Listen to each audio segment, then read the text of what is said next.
There's managers and there's leaders. Managers take care of stuff. They handle the affairs of an organization. Managers move stuff from here to there. I manage inventory. I manage payroll. I work in accounting. I move numbers. Managers do things. Leaders inspire people. And I'll tell you that if you're a really, really good manager and you're a really, really crappy leader, you're not going anywhere. You're going to mediocrity. Middle management. Hello, welcome to middle management. Great TV shows, The Office, things like that. Management skills alone will not take you to the corner office. Leadership skills with no management skills will take you farther than great management skills and no leadership capability. So think about that. Do we know who these two people are? Yes. Okay. What do they have in common? Presidents. Yeah, that's the obvious one. What else do they have in common? I picked one of each to make sure that I wasn't being politically making any kind of message. There's a Republican and there's a Democrat. What do they have in common? They can speak. They can articulate a shared vision. What did Barack Obama sell us? Hope. Hope. What the hell is hope?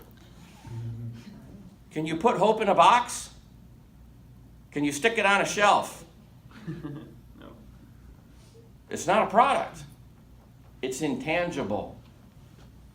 I stand before you again tonight, after almost 2 terms as your president, to tell you I am more optimistic about the future of America than ever before.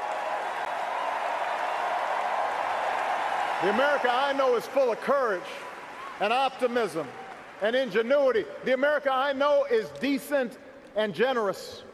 Black, white, Latino, Asian, Native American, young, old, gay, straight, men, women, folks with disabilities, all pledging allegiance under the same proud flag to this big, bold country that we love. That's what I see. That's the America I know. Ronald Reagan, so when I was a teenager, Ronald Reagan for me was a very inspiring leader. He could speak and you would cry. He'd make you feel so patriotic about things, and he was such a jokester. You look at some debates and, this guy was so quick on his feet and had such great reactions. Everybody in the country was worried because he was a really old guy. And they were like, he can't be president. He's ancient. He'll fall over dead in 6 months. You already are the oldest president in history. Any doubt in your mind that you would be able to function in such circumstances? Not at all, Mr. Truitt, and I want you to know that also I will not make age an issue of this campaign. I am not going to exploit for political purposes my opponent's youth and inexperience. The entire world laughed. Democrats laughed.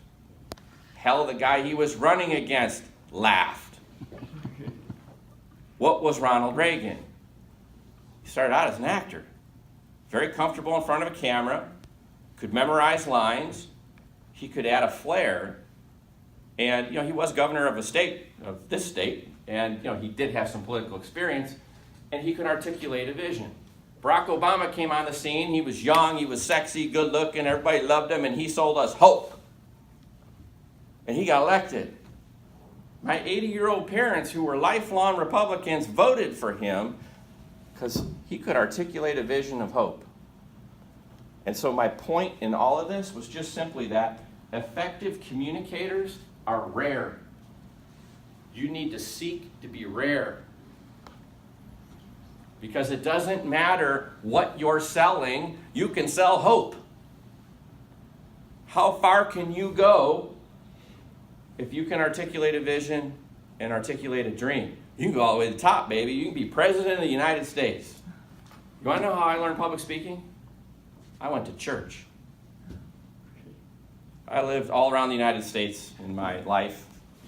Go see a Southern Baptist minister on a Sunday morning in Alabama preach for 3.5 hours when it's 120 degrees outside, holding a sword in his hand and just going absolutely nuts. And boy, you can see an audience that is just captivated.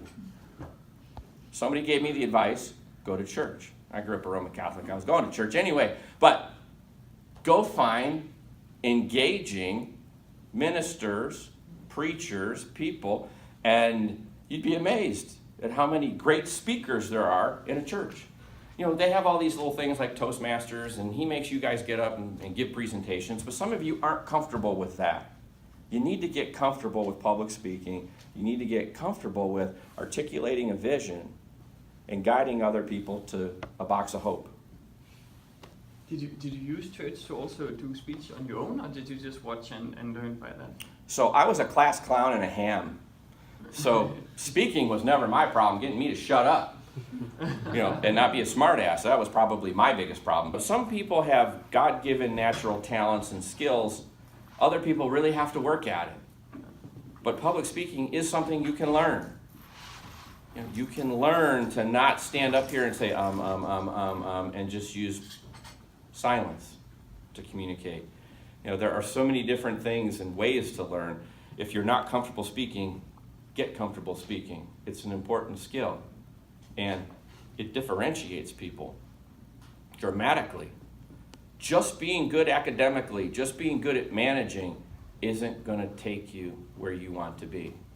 You know, what I'm trying to tell you, if you boil all this down, you better know where the hell you're going in life, because no one else is going to tell you. And if I tell you which decision to make without knowing you intimately and well enough, I'm going to give you the wrong choice. It's a crapshoot. You don't want your river going like this. You want a straight line. Know where you're going. It's okay if it changes.